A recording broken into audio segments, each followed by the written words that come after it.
շարքը ITS Media-ի եթերում քննարկելու Երևանի համակարգային խնդիրները։ Այսօր իմ հյուրը քաղաքային պլանավորող Վիկտոր Մնացականյանն է։ Շատ շնորհակալ եմ, որ մեր հրավերը ընդունել եք, Վիկտոր, ու այսօր կուզեմ հենց ինչպես ասեցի, խոսենք Երևանյան համակարգային խնդիրների մասին։ Ընդհանրապես կուզեմ նախ ներկայացնեմ մեր միտքը որն էր ի սկզբանե, որ սկսեցինք այս շարքը։ Չենք վճարելու նախաձեռնության շրջանակներում, երբ որ այդ տրանսպորտի պայքարն էր, հա, այդ անհիմն թանկացումների, այո։ Հետո մենք ասեցինք լավ դե չի հաջողվել, այնպես չի, հա, տենց ծրվենք տներով, սկսեցինք ավելի պրոակտիվ տարբեր խնդիրներով զբաղվել, մարդկանց հետ խոսալ, ինքնուրույն ուսումնասիրել ու տեսանք, որ բազմաթիվ խնդիրներ կան համակարգային բնույթի, որոնք կարծես թե բացակայում են, հա, օրինակ խոսույթից քաղաքական հանրային առումով, օրինակ նայում ենք Երևանի վերջին ընտրությունները, շատերը օրինակ մեզ հետաքրքրող թեմաներից չէին խոսում,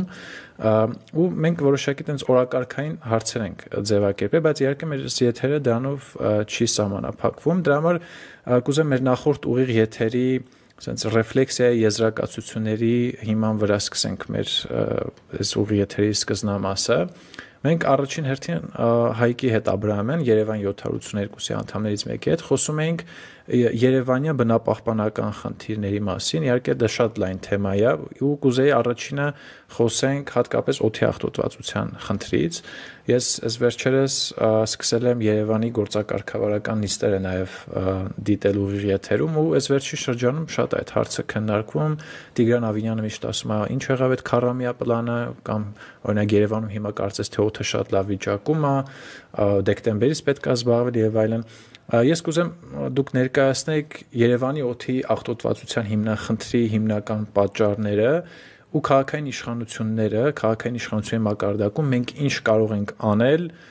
օդի աղտոտվածության մակարդակը Երևանում նվազեցնելու առումով, ու իհարկե պետք է անկեղծ լինենք, որ իրականում Ավինյանի ասած ինչ որ առումով ճշմարտացիեր են առումով, որ ինչ որ ժամանակային հատվածում է, հա, դրսևորում օդի աղտոտվածության այդ խնդիրը։ Խնդրեմ սկսենք պատճառներից, հետո անցնենք լուծումների։ Շնորհակալություն, նախ իրականում ես շատ շնորհակալ եմ, որ դուք ես իշխում եմ ակտիվ պայքարում եք, տարբեր թիմեր, որոշները քաղաքական նկարտումները, որոշները հենց իրականում երևանցիների շարի, այդպես քաղաքականը չի հակադարձում էլ իմ ասացին, բոլորին շնորհակալ եմ։ Ուղղակի ձերը շատ միշտ աչքի ընկել, որպես նաև երիտասարդների կողմից, այտենց ամբռնազբոս ձևով ու բնական շատ հետաքրքիր էր։ Դուք ինձ թվաց, թե դուք ասեցիք անհաջողություն, հակառակը ես մտածում եմ, որ դուք մեծ հաջողության հասաք, որովհետև դուք երիտասարդության ուշադրությունը կենտրոնացրեցիք, այսինքն եթե հավաքանումի ֆրակցիա կարողացան անել ունենալ քաղաքական մասով խնդրին, մեկը, չգիտեմ, մյուս մասով, մեկը ֆինանսական, դուք երիտասարդության մասով կարողացաք, որ տեսնեմ, որտեղ գիտեք, շատ դժվար անգամ ոստիկանները 18 թվականից առաջ հետո Էլեկտրիկ Երևանով հիշում եք, միշտ ոստիկանը թե մնացած է երիտասարդների հանդեպ վատ բիրտ վերաբերմունքը բնականաբար ավելի աներելի է, եւ Եվրոպայից սկսած գիտեք այդ գարունները եւ այլն, բայց ուզում եմ շնորհակալություն հայտնել, լավ առիթ է Ավիրի ջան։ Ինչ վերաբերում է Երևանի օդին։ Երևանի օդին, քանի մենք նայում ենք ժամանակից սկսած, այդ խնդրին նայում են ավելի ոնց որ կոմունալ մակարդակ, այսինքն կոմունալ խնդիր է Երևանում, հա։ Հետո չէ մի պայն հասկացան, որ դա քաղաքաշինական խնդիր է, դե փոշին շենքը սարքում են, շին հրապարակը, այդ ցանցերը չեն դնում։ Հիմա նոր ոնց որ արտանում են, այս մի տարի է, հասկանում եմ, որ դա բնապահպանական խնդիր է, բայց ես կասեմ, որ դա իրականում շատ ավելի քաղաքական եւ ստրատեգիական խնդիր է եւ նաեւ ինչ որտեղ էգզիստենցիալ։ Հիմա այդ գոյաբանությունը բացատրում ինչի, որովհետեւ ես չգիտեմ 50 տարի հետո, ասենք ես զբաղվում եմ քաղաքային պլանավորումով, հետաքրքրված է, հոբի էր, հետո մասնագիտական, հետո ինչ որ է, հետևում եմ միջազգային սաղ տենդենսները, կարդում եմ, չգիտեմ, լսում եմ, զրուցում եմ, խորանում եմ, բայց որ մեկը չի կարող ասի 50 տարի հետո կամ հատկապես 100 տարի հետո որևէ քաղաքի առաջնահերթությունները, կարևորությունները որոնք են լինելու։ Ես որպես երևանցի տղա, որ զբաղվում է Երևանի նաև խնդիրներով հասկանում է եւ միջազգային փորձը կարող հստակ մի բան ասեմ։ Այն քաղաքներն են լինելու մրցակցային 50 եւ 100 տարի հետո եւ հետաքրքիր եւ ապրելու համար հարմար, որոնք առաջերտին օդն է մաքուր։ Որտեղ բնականաբար արդեն կարանք ջարդենք, տարբեր իջնենք տարբեր մակարդակներից, սկսած ծառերի, այս որ էկոցիդը ջնջեցին անօրինական վերջացրած շինհրապարակների կամ այս անհասկանալի շինարարությունները, երրորդը մեքենաների իրավիճակը, ասինքն, ասենք եթե դու խրախուսում ես մի կողմից որ էլեկտրական մեքենաները շատանան, բայց մյուս կողմից դու բերում ես, ասենք, այդ ժոնգթոնգ մեքենաները։ Ուրեմն ինչից մենք այսօր խոսանք, Յուրի ջան, Երևանը ամենակարևոր այդ խնդիրների կվինտեսենցիան է, հասկանալի։ Այսինքն սա քաղաքական, այսինքն թե սոցիալական հարց կա, օրինակ սոցիալ նախարարության, առողջապահության նախարարության, ներքին գործերի նախարարության, յուրաքանչյուր, չգիտեմ, քաղաքաշինության կոմիտեի, այդ ամբողջը միանսին երևում է մենակ Երևանի քաղաքապետարան, այսինքն համայնքում։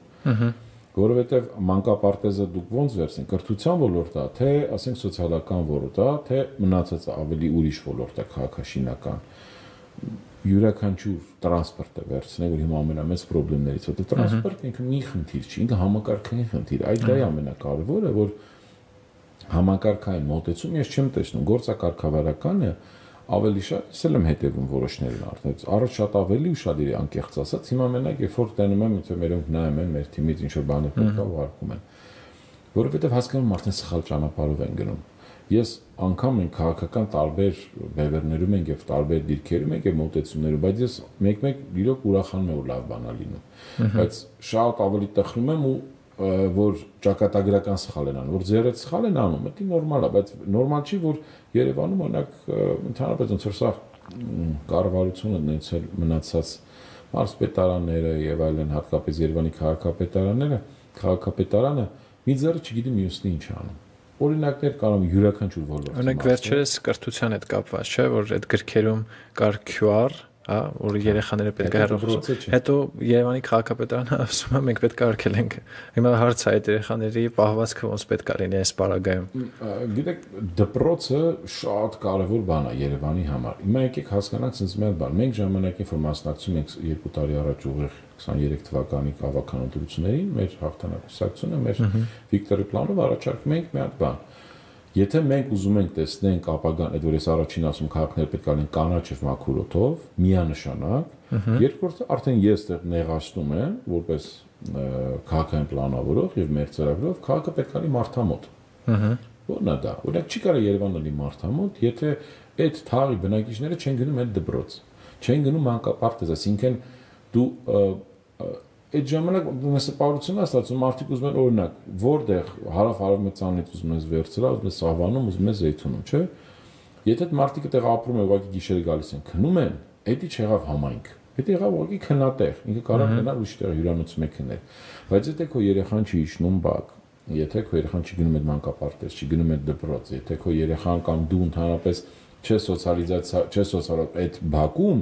դա արդեն մեծ խնդրեմ է։ Նշանակում է այդ համայնքը չի կարող կարողանում, նշանակում է դու այդ սոցիալական կապերը թուլանում է։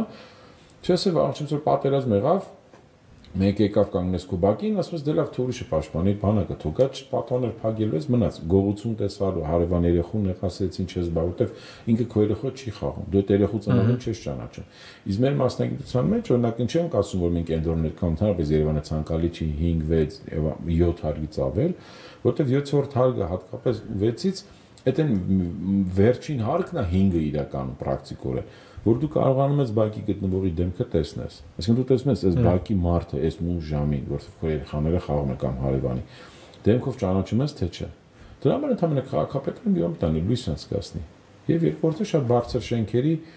թույլտվություններ չտա, օրինակ Չինաստանում մեծ խնդիր է, իրենք բարձր հարկներ են կառուցում, հենց բարձր հարկները կառուցում հարևանությունը թուլանում է։ Ցածր հարկներում հարևանությունը այդ կապերը շատ ավելի ուժեղանում է։ Հիմա մենք դուք ասում եք կրթությունը, որտեվ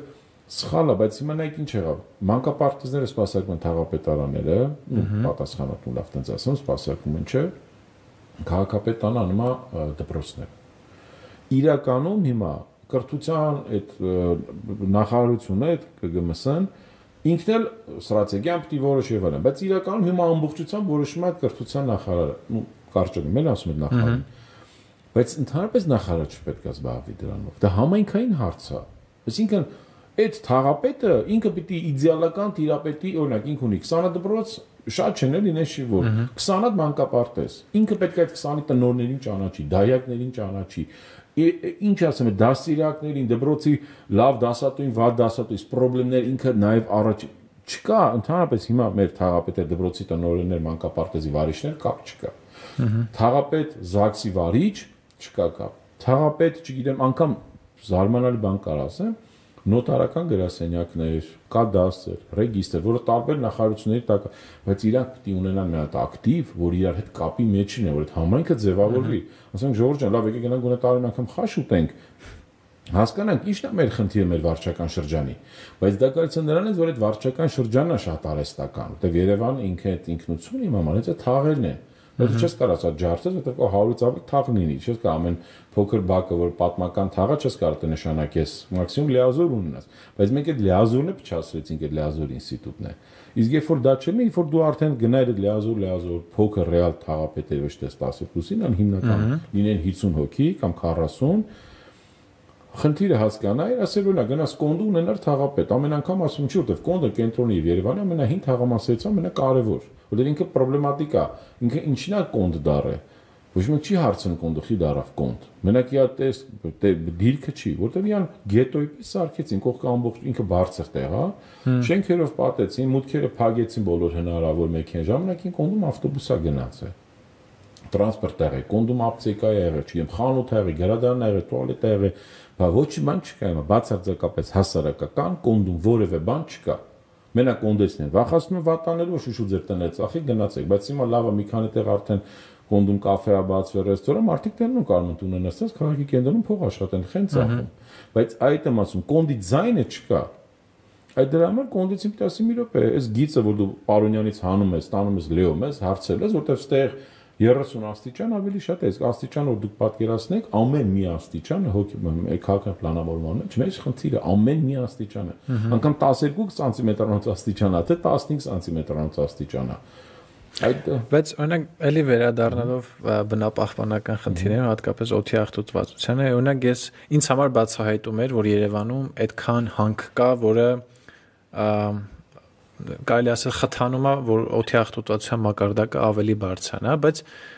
եթե անկեղծ լինենք, օրինակ եթե 23 թվականի ընտրությունները նայենք, ես չեմ անկեղծ ասեմ, էլի կոնկրետ ես չեմ լսել որևէ քաղաքական ուժի, որևէ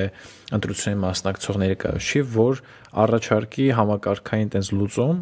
ինչ պետք է անել Երևանում գործող հանքերի վերաբերյալ, հա, նույնիսկ խնդրանալուց այդ հանքերի գոյությունը գործող օրենքների, հա, տեսանկյունից, օրինակ ես որ ուսումնասիրում եմ այդ խնդիրը, տարբեր արդեն իսկ հետաքննություններ կան, օրինակ նույնիսկ մարդիկ անտառային տարածքում առանց համապատասխան հողի կատեգորիայի փոփոխության հանքագործությամբ են զբաղվել, ու որ նայում ենք այդ հանքերը որտեղ են տեղակայված, քամոտ օրերին ինչա կատարվում Երևանում եւ այլն, ու ես օրինակ Երևանում բնակվում եմ 8 տարի ու կյանքում օրինակ չէի մտածել, որ Երևանում օրինակ շուրջ 20 հանք կա, որը կապված է ավազի հետ, որը կապված է, չգիտեմ, պատկերացրեք ես այսքան որ ֆիքսեմ ինձ համար արդեն sense բաներ ու ասում եմ, լավ, ես ընտրող էի ու որևէ մեկը ինձ չեկավ ասի, որ գիտես, սա խնդիր է ու մենք որպես քաղաքային ապագա իշխանություն այս խնդրով զբաղվելու ենք։ Հիմա էլի լուծումների մասին եթե խոսանք, արդեն Երևանցին օդի աղտոտվածության խնդիրը նենց է դարել, որ արդեն շատ ինքը տեսանելի է, հա, եթե այն ժամանակ պարտադիր ինչ-որ տավիճ սարքերի միջոցով դրեմ, արդեն մարդիկ ամեն օր դա տեսնում են, օրինակ իրանց տանը տեսնում են, որ ամեն օր թոզ է նստում ու հատկապես մայրերը, որոնք այդ մաքրությամբ են զբաղվում, արդեն տենց չգիտեն էլ ինչ ձև ասեն, որ սա խնդիր է իրանց համար։ Ոնց լուծել այս խնդիրը։ Լուծելը մեկն է, կամ դու պետքա մեծ պայքար սկսես հասարակական բլոկով ճակատ ստեղծես, որը կա բնապահպանական ճակատները, գիտեք, մենք ես վերջերս հեսա կուզեմ այդ օրինակից նաև խոսամ, որ դուք հասկանաք։ 20-ը իմացեք 40-ից ավել է, որտեվ կես այնտեղ այդ պարամետրները նախարարությունը շրջակա միջավայրի քաղաքապետարանը կիսատ պրատ են ասում, էլ այնտեղ կեսը փագել են, յանի չի աշխատում, դա չեն ասում, բայց իրականում աշխատում են, ուժում շատ է։ Պետք է կարգ որոշել։ Այդ որ ասում մի ձեռը չգիտի մյուսն ինչ անում, հենց իսկը դրա մասին, այսինքն միտեղ մի նախարարությունը կամ մի բանը կառավարությունը, օրինակ բնապահպանության նախարարությունը մի անձայկուցի, բայց ՉՔ-ն եկե թույլ տալիս, ասում է դու գնա առանց շմագի, այս ինչ բանը կառուցի կամ սարքի։ Մենք որ ասում ենք ծրագրային, ես օրինակ կարամ նույն մեր ծրագրից ասեմ, մենք ունեինք մեր այդ Վիկտորի պլանով, որ Երևանի գերեզմանատների մեծ մասը հնարավորություն կա իջը 60%-ով ցախ ծառանել։ Այսինքն ընդհանրապես պետքա ջրի հարցը լուծել։ Քաթիլայնով դինում է, որտեղ գիտեք հիմնականում։ Ոնց ասեմ, մենակ գերեզմանատներ կա գնում ես, ասենք 1 կիլոմետր գնաց, որ մատ հասնես պուլպուլակի, մի վեդր ջուր վերցնես, գնաց որ մեծերից գերեզմանում մի բան մաքրես կամ հետը տանես, հիմա լավ են 5-10 լիտրանոցները վաճառում, որտեղ հիմնականը Երևան ջրի մեծ ջուրը վաճառում է, տանում են գերեզմաններ։ Բայց այն դեպքում, որ կարող գերեզմանը գրագետ ունենա տնօրինություն, վերցնի եւ զբաղվի դրանով։ Բնականաբար չկա դա, որտեղ քաղաքապետարանը հենց այդ գերեզմանատան իր ամենաառաջնային պարտականությունն է, բայց ես ավականու անդամներին չեմ տեսնում, որ գնան միայն եղել է որ քաղաքային հին պանթեոն են գնացել, հայտնի մարդու գերեզմանի վիճակում ախոտը, հիմա հասկանալի է, այդ մարդիկ արդեն ծորները չկան, կամ կենթանի չեն, կամ արտասահմանում են, դա համար քաղաքը պետք է այդ ծառայությունը այդ գերեզմանների ոնց էր այդ հատուկ սպասարկման հողակը եւ այլն, մի բաժին պիտի ունենա, զբաղվի մենակ այդ պանթեոններով, հասկանում եք, այդպես նման բաներով։ Դստեղ էլ քանի առթով ակի ասեմ, թե վաղը չմիսօր էսա մեծ ժողովրդական կամ չգիտեմ հայտի մարդ կմահանա, քաղաքային պանթեոնում հինը չէ թող մաքր, այս նորը այդ գաջիկոց տեղ չկա, ես չգիտեմ ինչ անել, ուր են տանելու։ Հետո այդ մարդու հարազատներն են բողոքելու, ասեն վայ տեղ չկա, չտվեցին, որովհետև չգիտեմ բանի այդ քաղաքականության հետ են կապելու։ Չկա հիմա Երևանը մարդիկ լուրջ չեն վերաբերում գերեզմաններին։ Այսինքն 92 թվականին իմ պապիս մահացել է Սովետաշենի գերեզմանը, մենք թաղել։ Անմիջապես հենց այդ աղմա դիմացը ցախից։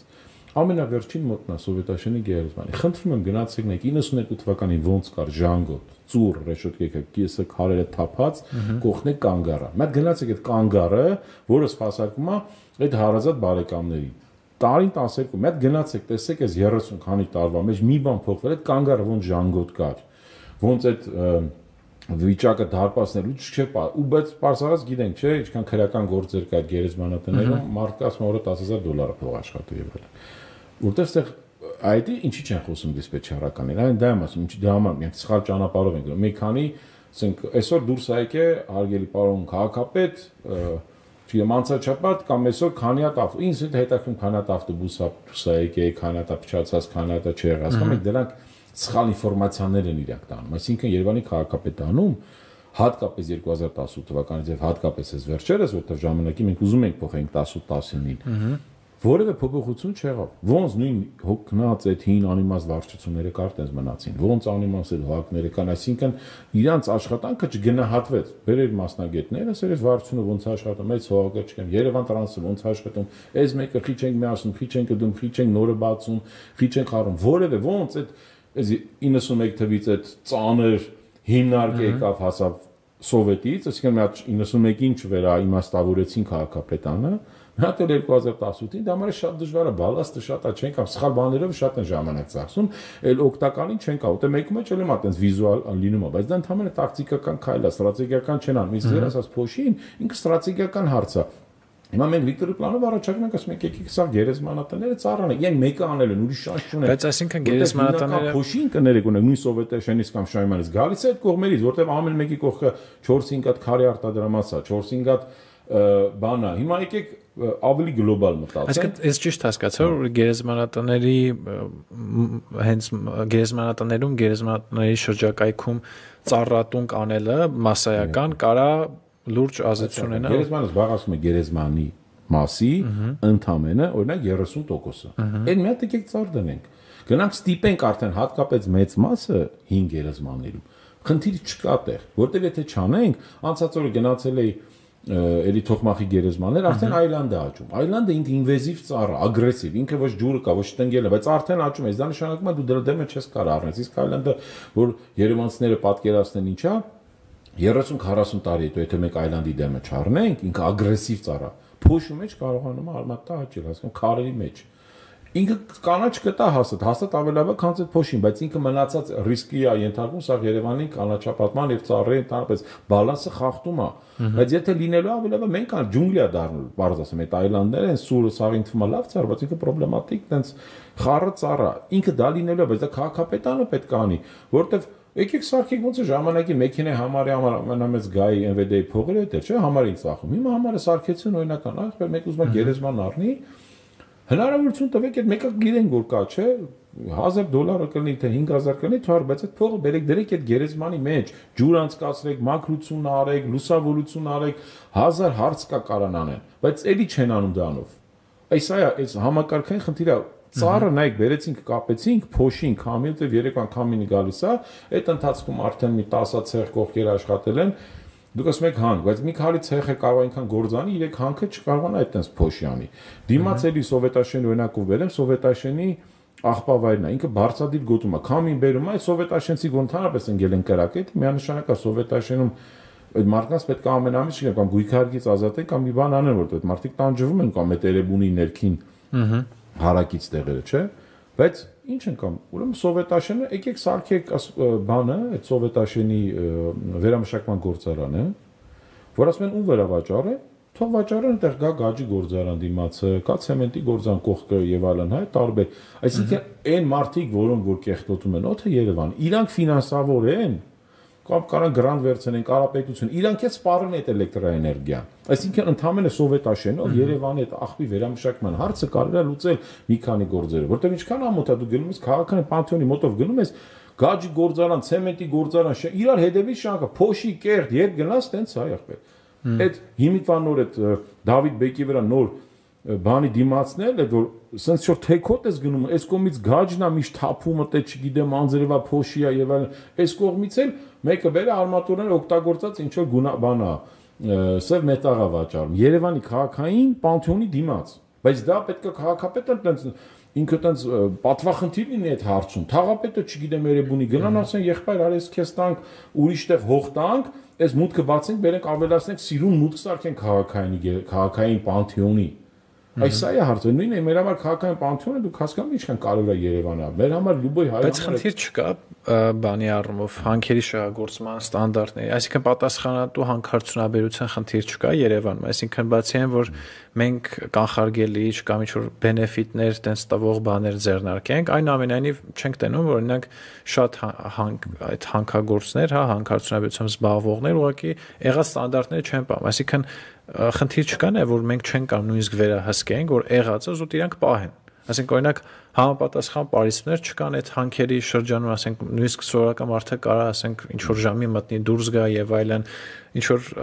ջրցան մեքենաներ չկան որ այդ ամբողջ ավազի փոշին եւ այլն ուզում ասեմ այս մինիմալ պայմանները ինքը եթե զուտ պահվի կարա համարվի որ համակարգային խնդիր են ուզել թե դա բավարար չի որը կհամարվի, որ քաղաքացին Երևանցին եւ իրանց ընտրող գտնելուց մարդիկ գրագետ ճանապարհով են գնում։ Ինչ որ դուք ասեք, ես ամուսու շատ ուրախացած եմ։ Շատ ճիշտ քայլեր եք անում։ Այսինքն որ գաջի գործեմ չես կարա տեից հանես, պետք չէ մարդ հանում է, թող կամած իրականա տեղը չի։ Կամ օրինակ գաջի գործարան ասում է բոլորն էլի վերաբերում, թե ցեմ զավոդներ կա, շեբենի կա, տարբեր գործարաններ կան եւ այլն։ Այդ բոլորը, բայց այդ մարդկանց որպես բիզնեսի սոցիալական պատասխանատվություն, ասա տղեկ, խնդրում, այդ ժամից այս ժամ մի արեք։ Որոնք գիտեք թաղման ժամերը, այդ 2 ժամի դուրս եկեք ախպեր։ Ցերեկը մենք ոնց նույն առաջարկ արեցինք, որ Երևան քաղաքում ընդհանրապես մթերային խանութների եւ ռեստորանների առաքում չլի ընդհանրապես ԿՊ-ն վերցրեց, խառնեց այդ մեր ծրագիրը, սարքեց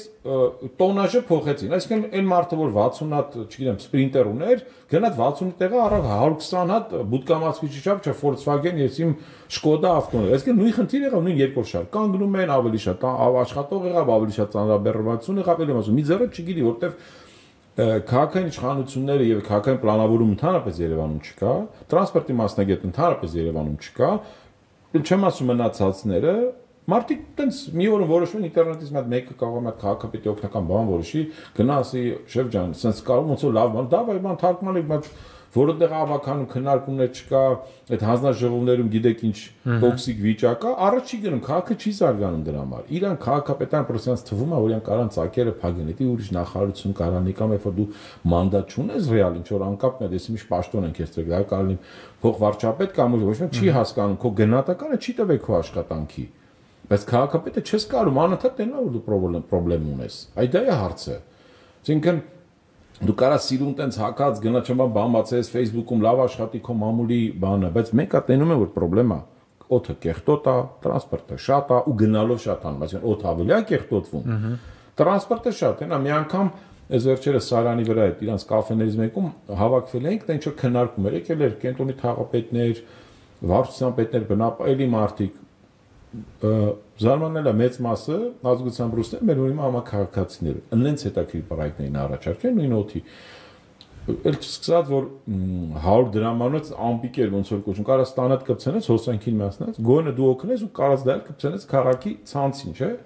պետությունը պետք է մարդկանց գրանտ տար ոչ թե տանի մասն ինչ որ ոնց նայում ես ինչքան սխալ ծախսեր են չէ անում Երևանում Պիտի գրանտ տա այդ մարդկանց, ասի զարգացրեք ձեր բիզնես, որտեղ դա ամենակարևորն է, Երևանի ամենակարևոր խնդրեմը այդ օծնա լինելու, չէ՞, 10 տարի, այսինքն Երևանը եթե մրցակցեն քաղաք չդառնա, իրենց պատճառով դառնաց այդ մարդկանց ոնց կտեմ ասեմ,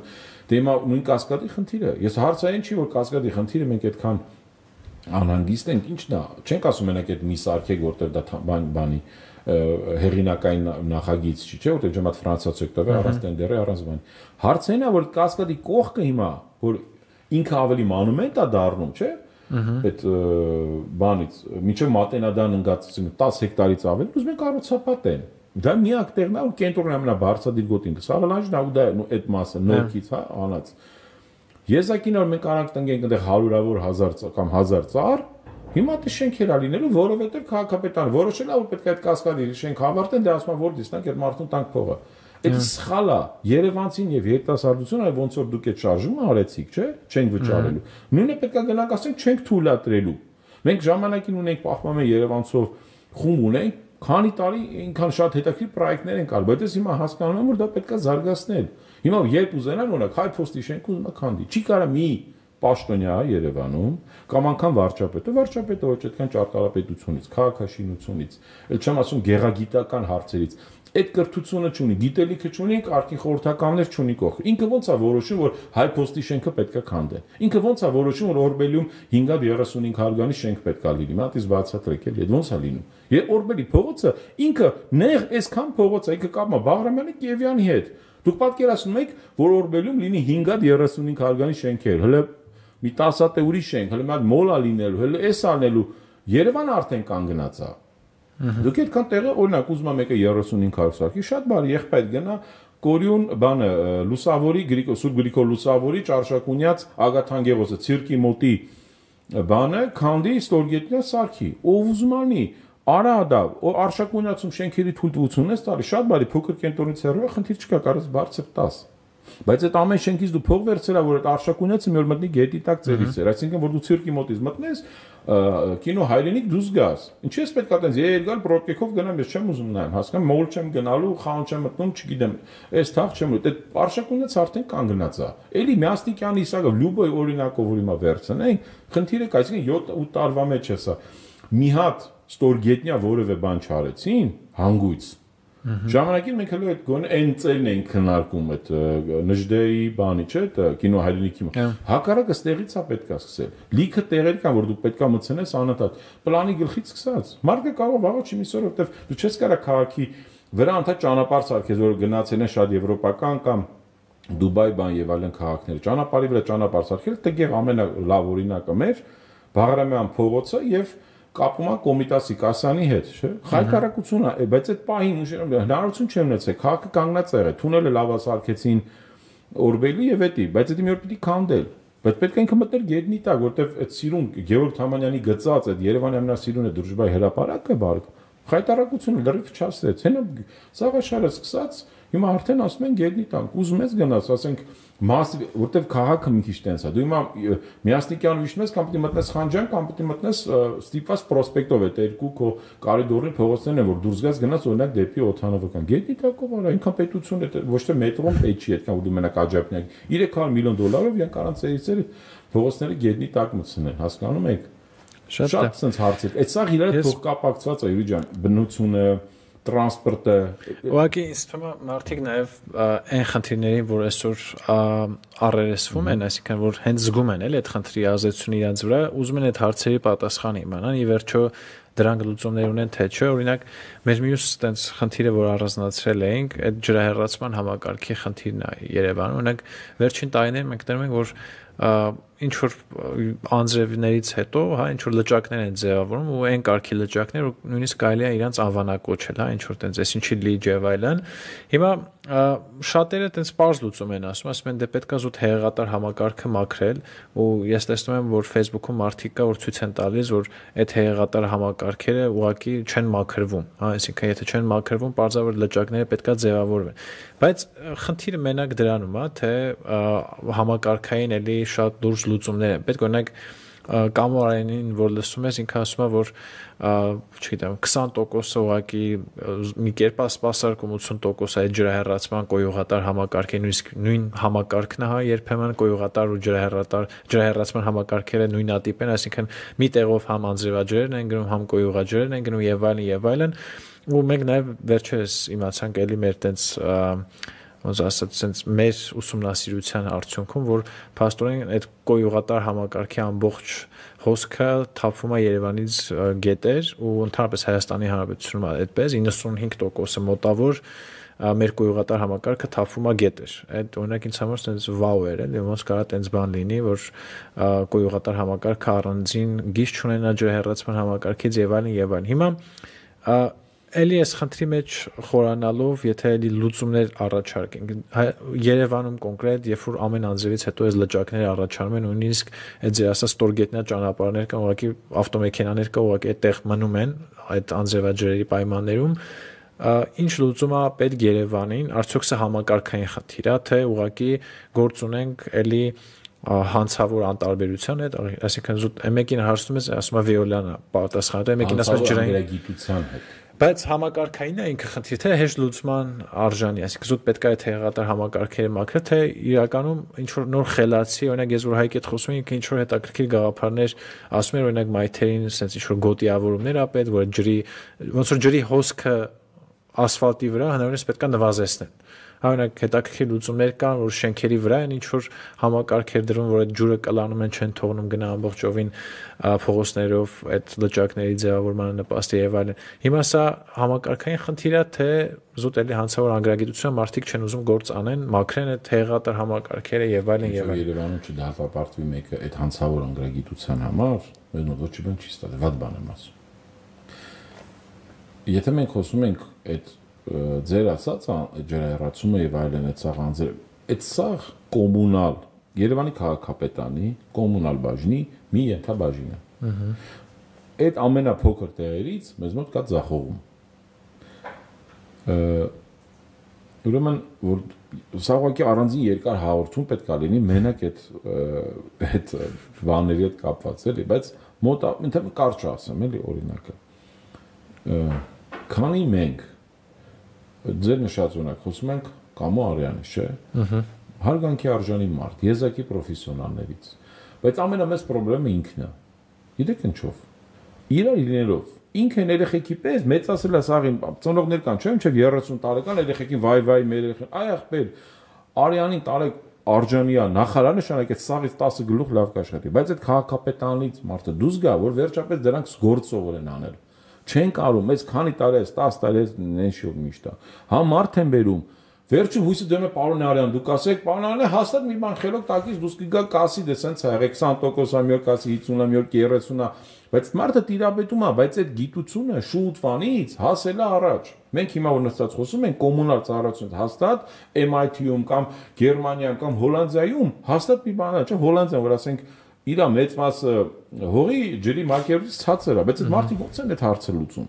Որովհետև քաղաքապետանից ես չեմ լսել կոմունալ բաժնից ով գալիս է, այդ գլուխը խփապատի, որ Տավարյանի նման մարդ կա, որտեղ ասում են դու չես հասկանում, սխալես հին ձևով պիտի գնանք։ Լավա վատը գոնարանը լավ անտեղ կա։ Բայց խնդրեմը նա է, որ ճանապարհիկ նախարար, պարոն Արյան, մարզպետ բերեք, այնտեղ թող նոր թիմ բերեք, մի հատ դաժե outsource կարա կանեք։ Այսինքն եթե դու ինչ-որ մի բանը տալիս ես outsource-ի, չէ՞, քաղաքապետան լիքը բաներ կա։ Տենդերը։ Եկեք այդ կոմունալը տանք տենդերը, Վիոլեն ո՞նց եք տվել։ Ընդհանուր կոմունա տվեք բրծեք, հա, կոնտրոլ արեք, լավ բան չեմ ասում։ Վակորից եմ ասում։ Վիոլյանը պատասխանատու։ Քաղաքապետ չէ ուզը։ Այմար Վիոլեն ոչ բանի պատասխան չու այդ իրանց խելքի։ Բայց շենքերը, որ համատիրությունները, բակերը, բայց մնացածները, որովհետև իրանք խորքային չեն ուսումնասիրում, բայց ձեր նշած օրինակով կոնկրետ օրինակ եմ բերում։ Կա քաղաքում տակտիկական եւ ստրատեգիական հարցի լուծումները։ Դա կարա ուրբանիստիկայում, այսինքն տակտիկական դու արագ-արագ մի բան սիրուն ներկեցիր, վայ բանը լավ է, մի ամիս քեզ յանը տալի, բայց ընդ մնացած հարցերը պրոբլեմա, պրավալա ոչ թե պրոբլեմա։ Կա ստրատեգիական հարցերի մեջ էս ձեր նշածը։ Օրինակ, եկեք որոշենք sense, ինչքան շինթույլտվություն եք անում, ոչ թե ոնց որոշեցին, չէ՞, հիմա ընկանք կրակը Երևանի դեմքը կորցնում է։ Տուֆով չեն անում, սաղեժան բռնում են քարի փոխանող, որտեղ ասում են վինտիլիրումի այդ էներգախնայողություն եւ այլ այդ բանով Երևանի դեմքը փոխվում է։ Այդ նույնիսկ կարող մտցնեք, ասեք, ապեզ բան չգիտեմ, շինթույլտվություն չենք տա, միջև այդ ջուրը դու մինիմում չունենաս այսքան տոննա, հիմա այդտենց ինչ որ մոտավոր մի բան կա, որ հետո այդ տանիքից եկա ջուրը օգտագործես, չգիտեմ եւ այլն, բայց Էդի ոչ մի քալ չեն անում, ասում են ջուրա, լավ, բայց այդ նոր շենքերի դեմ հնում ընդհանրապես ու չես կարող այդ հարցը լուծես։ Մի ձև եմ ասում, օրինակ, հատկապես ռելիեֆային մասա, որտեղ չգիտեմ, այդ նորքից կամ զեյթունից կամ տարբեր տեղերից ջուրը գալիս է հասնում, ասենք կենտրոն, հիմա չես կարող, որտեղ շենքերը ժամանակին շենքը չկար իշի մեր ձորը հանգստացնում էր, հիմա ձորի որ ձորի նայում ես, սաղ ձորի վրա արդեն շենք կա, իսկ նշանակում է բետոնի պատվալ, բետոն, ջուրը գալի խփում է, նշանակում է այդ ժամանակ որ ինքը կարար այդ նեղ փողոցը, հա, վերցնենք, ասենք, չգիտեմ, գազանանոցի վերևի հատվածը կամ այդ ջրի կամ Հովսեփյան փողոցը այդ նորքի, հա, այդ Մարաշի տակ է։ Արդեն սաղ շենքերը ջուրը արդեն ինքը 1000 միլիոնավոր տարի իմացել է անձրևից հետո ոնց պիտի գնա։ Հիմա մենք փոխել ենք դա, լա ոչ մեկ հաշվի չառնում, այսինքն մենք պետք է հստակ հասկանանք ջրի ճանապարհները։ Օրինակ ժամանակին ես երեխայի Դեմերչան ենք մեծացած, ասենք Դեմերչանը ջուրը հիշում եմ գալիս էր, գնում էր որտեղից որ հիմա այդ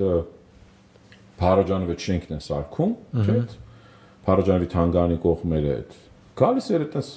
Պրոշանովիչ մեր Պարոնյան իշում էր ձորով թափել։ 2-3 հատ շենք են արդեն սարքել։ Հիմա ջուրը չի ձորն գնելու։ Թեքվելու է գնալու դեպի պրոսպեկտ։ Իսկ այնտեղ թունելներ կան, հասկանում եք, օրինակ, ու տենց իջնելու է կարող իջև լուսավորիչ։ Ես մի օրինակ բերեցի, բայց դա համար շենքի շինթույլտվություն տալուց համոզված եմ վերջին 10 տարին որևէ մեկը անձրևի կամ հորդառատ անձրևի բանը ֆակտորը հաշվի չի առել։ Կենտրոնում ներքում ավելի է, որտեղ կենտրոնում երբ որ դու ունենում ես այդքան գազոն, գազոն ինձ համար մեծ մասը, չեմ ուզում հանկարծ սխալ չհասկանան բանան, ինքը վատ էքսպերիմենտ է, որտեղ շատ դեպքերում հատկապես փոքր կենտրոն հիմա Սարյանում կամ պիտի գազոններ կամ ռեսուրս, մեծ այդ գազոնը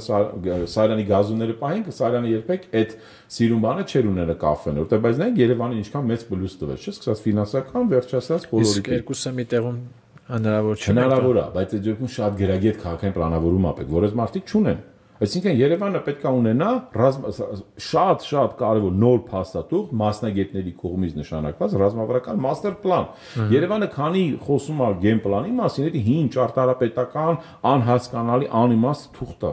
Դա ոչ մեկ դրանց ոչ տեսել են։ Երևանի 1 միլիոն բնակչությունից կամ այդ շենքից 3 մարդ տեսել է, թե չէ, իրոքից մեկը կարող հասկանա ինչա բա գեյմ պլան, անկեղծ եմ ձեզ ասում։ Բայց ռազմավարական մաստեր պլանը ինքը շատ կարևոր է, ինքը ձեր նման մարդու հետ գալիս, այսինքն դու ակտիվ քաղաքացի ես, որտեղ քաղաքները կառուցվում են հիմնականում փոփոխություն ակտիվ քաղաքացիներ, լրելիային մեծամասնություն եւ ելի մի երկու բան տարբեր։ Հիմնականը, բայց քաղաքը փոխվում է այդ ակտիվ քաղաքացիներ կարող են մինչեւ 5%, բայց իրանք են այդ բաժանում այդ խնդիր, իրանք են այդ ձայնը բարձրացնում, չէ՞, նույն որ ասում եք Էդվարդ Հայրումյան որ անում է, Արտուրը Չախոյան են մի խնդիրն անում, չգիտեմ, այն մեկը են մի խնդիրն անում։ Էդի իրանք ակտիվ քաղաքացի են, դուք ակտիվ քաղաքացի եք, այսինքն դուք որ բարձրացրեցիք այդ հարցը։ Ես փորձում եմ ասել Երևանցիներին չի կարելի գույքը հարկը բարձրացնել խայտարակ, ոչ մեկ չլսեց։ Բայց մի օր պիտի քաղաքական թիմը պատասխան տա դրա համար։ Կամ լավ բարձրացրել եք, մեր կյանքի որակը փոխվել է, չէ։ Մաքրվել է, չէ, էսի չգիտեմ, ավելի լավ եղել է, չէ, որևէ բան, շատ քիչ, ասենք մենակ հիմա մտածում ենք այն օրը, որ լույսավորությունն է մի քիչ փոխվեք, հա, բայց որ էլի հերիք չի, որտեղ արել են հին ստանդարտներով։ Առանձնապես մի քիչ կարող է, այսինքն դու մայթը փողոցը լուսավորում ես, մայթը չես լուսավորում։ Մեծ մասը մի ձեռը չգիտի ինչ ան, որտեղ բայց դու չես հասկանում, որ քաղաքի համար ոչ թե փողոցի լուսավորությունն է փողոցի կարևոր, այլ մայթի լուսավորությունն է կարևոր։ Վերադառնա մայթերին ու այդ գազոնների օրինակին։ Գազոնի հիմնական նպատակը որ ջուրը գա լցվի գազոնի մեջ։ Բայց մենք բորձուները ինքան սխալ ճանապարհաշինանը տենդերը կրել են, չգիտեն ով է կրել։ Չեն բացատրում, որ այդ գազոնը ֆունկցիա ունի, այսինքն մեր փողոցների մեծ մասը ուղիղ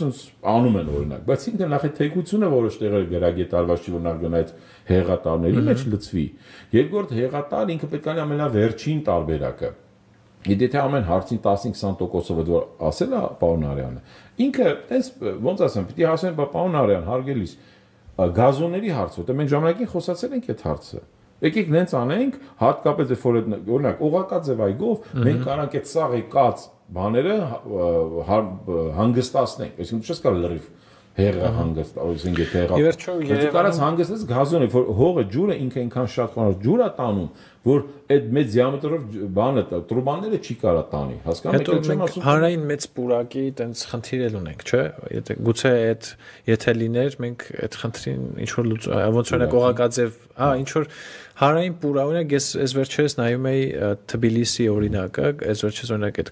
Կախակալաձեն այդ բացումը արեց։ Հանրային մեծ ինքը պուրակ էլ չի պարկ է, էլի կարելի ասել ու ինչքան է ինքը դա թաղի պարկ է։ Ինչ որ անում է Կախակալաձեն, ես ուշադիր հետևում եմ Վրաստանում կատարվող սաղ փոփոխություն։ Ես ինքս գնում նայում եմ շատ գերագետ բաներ են, օրինակ կախպը մտցրել են գետնի տակ, որոշ կանգառներ բարձրացել են վերև որ հարմար լինի, ավտոբուսի առանձին գծերը շատ ավելի գերագետ են ինչ որտեղ, բայց էլի չի լուծա ամբողջ հարցը, հաշարներով, բայց եկեք հասկանանք մի բան, միշտ որ Թիֆլիսը օրինակը բերում եմ, պետք է հասկանան մի բան։ Երևանն ու Թիֆլիսը շատ տարբեր կան։ Երևանը բանը Դուբայի ավելի մոտիկ են, քան Երևանը Թիֆլիսը։ Թիֆլիսը ավելի Բեյրութին է մոտիկ։ Իր ռելիեֆով, իր փողոցների դասավորությունով, իր հնությունով, իր ընդհանուր իր կոմունալ եւ ինֆրաստրուկտուրան մի 7 անգամ մեզնից հին է։ Իրանց շատ ավելի բարդ է, որովհետեւ գիտեք այնտեղ պատմություն հա Թիֆլիսի շատ, բայց Թիֆլիսը ես չեմ համարում ժամանակին շատ մեծ ռիվոկ արեց Թիֆլիսը, շատ հատկապես Սաակաշվիլի ժամանակ։ Հիմա ես չի ասի որ շատ լավ, որ այգի անում են, հա իհարկե, տարին մեկ այդքան էկոնոմիկայով քանի միլիոնանոց երկիր են, լավ։ Չէ, օրինակ տեսել եմ արի մեծ պուրակ էին։ Պատրաստել որ լճով եւ այլ, այսինքն այդ նույն անձրևաջրերի համար կարեւոր տենց վերջակետ է։ Որտեղ Վրաստանի Թիֆլիսի քաղաքապետարանը շատ աշխարհի տարբեր ուրբանիստական կազմակերպությունների հետ։ Սաակաշվիլին առաջի իր այցերը եղել է իհարկե իրանք Բաթումի համար շատ անհանգստացած էին, հետո նոր դա բերեցին Թիֆլիս, որովհետև եթե դու գալիս եմ այդ արաբական ֆիրմա կամ տարին ժամանակ թուրքական էր, եվրոպական էր, ամերիկյան էր, եթե ինքը պետք է $100 միլիոն ավել, դե ինքը երբեք հույսը չի դնելու Թիֆլիսի քաղաքապետարանի ճարտարապետական բլոկի վրա։ Ինքը բերում է իր մասնագետներին։ Երևանում չկան այդ, Երևանում մասնագետ չկա, մնացածները չեն բերում մասնագետ։ Երևանում հենց տեսնում եք նա ճարտարապետ միջազգային գրասենյակից հայտնի, այն հայլուրով այսօր եկավ կամ ուրեմնացի մի բան հաստատ այդ բարոնց նուրբացեմ կրակ մեջ են անելու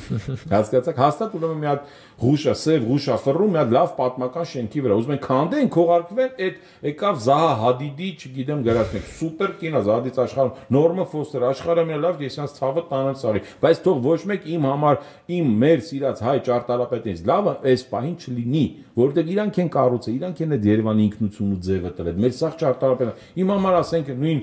Սարականի, որ եղել է Երևանի գլխավոր ճարտարապետը հայփոստի շենքը, իմ համար յանից լավ չկա, շատ եք ուզում ապակիները փոխեք, բայց Զահադիդը գա իր ասախ քուր ախպերներով, ուզենա կամ միա գրածնակով, իմ ավելի լավ չէ, որտեղ դա արդեն Երևանի ինքնության մասը ցավը տանեն։ Այդ է խնդիրը։ Իրանք դիմացը հայփոստի մատ բանի Երևանի լավ տեղերից համով այդ բուտկեն չեն կարում նորմալ հանեն։ Այդի խնդիրը պետք է չի, եթե մասը հասկանում եք, այդ որտեղ մի թևը չգիտի մյուսը ինչ անում։ Դու ոնց ես կարում թողես, որ գա ինչ-որ մեկը քո երիտասարդական պալատը քանդի։ Հիմա վախում եմ, ես շատ մեծ վախ ունեմ Զվարթնոց օդանավականի հետ կապված։ Ինքը ժամանակի մենք ունեցել ենք Զվարթնոցը, մենք ունեցել ենք Համալիրը, ոչ Դուբայում, ոչ ինչ որտեղ կավացի ծաղալու ինչի։ Լոս Անջելեսում նման տենց ճարտարապետական այդ մոդեռնիստական կոթողներ չեն եղել, հարգելի, չգիտեմ, ռադիոլսողներ, YouTube-յան լսողներ եւ մեծ նայողներ։ Մենք Յուրի ջան պետքա մերը գնահատենք, արժևորենք, վերաիմաստավորենք։ Դու կրթությունից եք խոսում։ Դու չի կարա կրթությունը մենակ դպրոցը չի կարա մենակ լինի։ Դպրոցը եթե պարտադիր քո աշակերտների մեծ մասը պետքա գնա կամ սպորտի, կամ ինչ որ խմբակի։ Եկեք հաշվենք, քանի սպորտ խմբակ կա, օրինակ Արաբկիրում կամ վերցնենք, չգիտենք, Աջափնյակում։ Ու քանիսն են ինչ արժեն, ու քանի տոկոս ծնողի կարան դա վճարեն։ Իսկ այն դեպքում, որ դու կառուցում ես այդքան Արաբկիրում Ուսում եմ տեղի գնացել, տանիքից նայում եք, քանած շենք կա, անկեղծ զարմացած եմ։ Բայց այդ 20 շենքից, որ ամեն մեկը վերցնես միջինը 10 հարկ, հա, մի հարկ չկա, որ հասարակական նպատակների ծառայի։ Որ այսինքն Արաբկիրի բնակչությունը գնա անվճար, բարի, երկեցողության, նկարչության, կավագործության, ասեղնագործության, չգիտեմ, սպորտի, ամենակարևորը սպորտի, Երևանում սպորտը հիմա ասոցացվում է Instagram-ի կամ հարստության հետ, ջիմերի հետ, ջիմերի, բայց այդ չի սպորտը։ 4 հատ 10 հատ կարող մեկը տենդերով կերի այդ street workout աշխատելու ամենալավ ձևով։ Այն դեպքում, երբ որ խաղապետարանը կցում է այդտեղ մարզիկներ, ասի ֆիզկուլտուր ինստիտուտ տղեկ, չգիտեմ, բանակ է գնում կամ չէ գնում, ուրեմն պարտավորես քո վրա այս վարչական շրջանում 12 բակ ու դու ֆիքսում ես ամեն շաբաթ եկան համատիրության հետ, այդ շենքի հետ, պրոս այնքան սխալ համատիրությունը, թաղապետարան, քաղաքապետարանի սպորտը սխալ աշխատում։ Ես ստիպես ասես։ Ես այդ բաղով հիշեցի, օրինակ, այս վերջերս Շենգավիթում մի հատ ներքին Շենգավիթում մի հատ տեղ կա, բոլոր շենքերի բակերը, դե ես հիշում եմ 17 թվականին ոչ մի շենքի բակ չկար։ Ուղղակի այդ մարդիկ տենց ոչ մի տեղ չունեն։ Հիմա բոլոր ամբողջ տենց այդ շենքերի արանքներում շենքերի բակեր է, բոլորը նույն ձևի, այսինքն նստարանը, ինչ որ խաղահրապարակ է, նստելու տեղերը եւ այլն։ Ու ինչ եմ այն ինչի վրա էլի ֆիքսվել, որ այս 8 տարի է այդ երեխեքը մեկը փողոցում են խաղում ֆուտբոլ, ասենք ոչ մեկ չի եկել էլի այդ երեխեքին հարցնի, օրինակ դուք ինչ ձև կուզեք ստեղ այգին լինի, օրինակ կարող է այս 10 բակից մեկը լիներ օրինակ ֆուտբոլի դաշտ ու ասենց նայում եմ ասենց սիրուն սարքած այգիներ է եւ այլն, բայց այդ երեխեքը այդ ավտոմեքենաների այդ շարքի այդ արանքներում գոլեր են դնում ինչ որ ֆուտբոլ են խաղում ու այդ եմ բանան ու այդ առաջնահերթությունը նույն օրինակ թենիսի դաշտ ես չեմ տեսել, որ Երևանի քաղաքապետարանի գնումներում հայտնվել է, ասենք ինչ որ նախագծով թենիսի կորտ լինի, որտեղ, չգիտեմ, երեխեքը զբաղվում։ Ճիշտ, այն որ չասած որ հազիվ փրկեցին համասանի թենիսի կորտեր, եղած են ուզում, դենց արտնգի։ Այդտեղ բնակիչ չկա որ հատկապես այս նոր նախագծերում եմ էլի ասում, որտեղ այս նոր նախագծերը վերջերս տենց շատ է ուսումնասիրում, այդ բակերի բարեկարգը եւ սա նույն ստանդարտ ոճի բակեր են, որոնք միայն ծառայում են նստելու ինչ որ տաղավար է լինում, որտեղ, չգիտեմ, այնտեղ մարդիկ բլոտ են խաղում, ինչ որ, այսինքն ֆունկցիոնալ առումով ինքը այդ ամբողջ տարածքը օգտագործում է ընդհանուր մի քանի նպատակներով։ Սպորտը հատկապես այնց շատ վերջին, շատ քիչ տեղեր է, որ ես տեսել եմ ֆուտբոլի դաշտ կառուցեն, կամ մի տեղում ամբողջովին ֆուտբոլի դաշտ է բոլոր բակերում, մի տեղում միայն ինչ որ այգիներ է։ Ես կուզեմ վերջին տենց կարևոր հարցից խոսենք, շատերը եւ կուզեն որ սկզբից խոսենք հանրային տրանսպորտի խնդիրը։ Ես հիշում եմ, որ ընտրությունների ժամանակ Վիկտորի պլանի համաձայն պետքա տրանսպորտը լիներ անվճար։ Ես այն ժամանակ մտածում էի, որ անչափ գրավիչ առաջարկ է երևանցիների համար ու պետքա որ երևանցիներից շատերը շատերի համար ինքը տենց շատ բան առաջարկեր, որ հնարավոր չի կամ այդքան էլ առաջնահերթ չի եղան, բայց մտածում եմ, որ ինչ որ մարդկանց խումբ մեծ մասով կգնա եւ հանուն գոնե անվճար տրանսպորտի օրինակ կքվեարկի ձեր ուժին։ Հիմա կուզենամ եւս մեկ անգամ խոսենք հանրային տրանսպորտի ոլորտում արկա խնդիրներից, որովհետեւ Երևանի քաղաքապետարանը պնդում է, քաղաքային իշխանությունը պնդում է, որ իրենք գնում են շատ լուրջ համակարգային բարեփոխումների հետևից, սկսած որ փոխադրամիջոցներ են բերում, սկսած որ միասնական տոմսային համակարգ են կայացնում եւ այլն եւ այլն։ Արդյոք Երևանում հանրային տրանսպորտի համակարգը ճիշտ ուղղությամբ է գնում։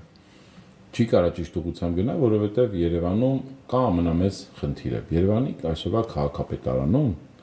բայց եկեք նաեւ հասկանանք, Երևանի քաղաքապետարանը դա մեր Երևան համայնքի ճակատագիրը որոշողն է այսօր։ Չկա սոցիալական ինժեները։ Այսինքն մասնակցային կառավարման 0 բացարձակապես եւ ձեր ինչ որ դուք անում եք չեմ վճարելու, դա դրա օրինակն է։ Հիմա ես բերեմ ձեր ասած սպորտը կապեմ նաեւ հասարակական տրանսպորտի հետ։ Ոչ սպորտի դեպքում, ոչ հասարակական տրանսպորտի դեպքում քաղաքային իշխանությունները չեն լսել երևանցիների։ Դուք մեկին լսել եք, որ եկել են հարցել են, դուք կողմ եք, թե դեմ Երևանի տրանսպորտը բարձրան։ Դա սա հետո է, դա քաղաքական է, որ չգիտեմ վարչապետը մեկին կֆրտել ասել է գնա տակից դուսան ավականի վազել են, փորձել են ինչ-որ բան ստեղծել, Շղար Շորյանի դեմոկրատ են աշխատում, էլ Չակերտավու ժողովրդավարական բաստիոնը։ Չկա, այսինքն այս մարդիկ չեն խոսում, չկա գրագետ հետադարձ կապ քաղաքապետարանի եւ համայնքապետարանի, այսպես ասած, եւ բնակչի հանդեպ միջև չկա այդ կապը։ Ասում են ակտիվ քաղաքացի հարթակ են գործարկել։ Դե ծաղալա, դա չկա այդպես բան։ Այն թեժ գիծը կար, եթե այդպես պետք լիներ, թեժ գծով կարեն կանենք, ինչա որ բանը չի փոխվել, մենակ թղթաբանություն են անեկդոտի պես ավելացել։ Դիզայնն էլ է սիրուն, ճիշտ է։ Հիմա դա է կարևոր։ Այսինքն, եթե նույնը սպորտում դու պետքա գազ Բաքուում, ասես հարգելիներս 2027 թվականի կամ 20-ին ձեր բակը պետքա վերան։ Ինչ եք ուզում, չեն լսում այդ մարդը։ Մեկը տենդերը կրում է, 6-ա տենդերա կրում, ու չգիտես, ինչա ուզում անի։ Հասկանում ես, այսինքն բակ է, չի խոսում եւ այլը մնացածի հետ։ Բայց հասարակական տրանսպորտը վերադառնամ ձեր ասացին։ Իրանք անում են խոսում են անդադ հասարակական տրանսպորտ, դա գալիս է եւս անգլագիտությունից։ Դու չպետք է խոսաս հասարակական տրանսպորտից, դու պետք է ունենաս լավ ժամանակին եւ ապահով եւ նորմալ պայմաններով հասարակական տրանսպորտ։ Բայց դու պետք է խոսաս ընդհանրապես տրանսպորտային ռեֆորմի մասին։